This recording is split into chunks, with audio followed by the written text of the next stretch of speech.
So hi guys, ఈరోజు మనమైతే Gemini టీవీలో కొత్తగా ప్రోగ్రామ్ వస్తున్నటువంటి మాస్ జాతర ప్రోగ్రామ్కి వెంకన్న టీమ్కి వన్ ఆఫ్ ది రైటర్గా వెళ్తున్నాం అనమాట. సో ఇప్పుడే జర్నీ స్టార్ట్ అయింది ఎర్లీ మార్నింగ్.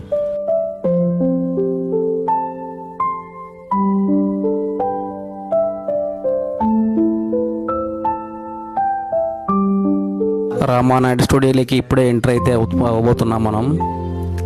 సో ఇక్కడ గేట్ దగ్గర వాచ్మెన్ ఖచ్చితంగా ఆపుతాడు. ఓటీపీ చెప్పాలి, ఓటీపీ చెప్తేనే లోపలికి ఎంటర్ పంపిస్తాడు అనమాట. సో ఓటీపీ చెప్పగానే లోపలికి అయితే మనల్ని పంపించాడు.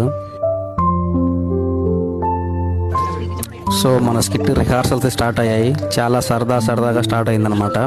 సో ఇక్కడ మీరు చాలామంది చూడొచ్చు ఇన్ఫ్లుయెన్సర్స్ అందరినీ. ఇన్స్టాగ్రామ్లో చాలా ఫేమస్ అయిన వాళ్ళందరూ ఉన్నారు. లైక్ సంతోష్, డీజే టిల్లు, ఇంకా చాలామంది, శ్రీకాంత్.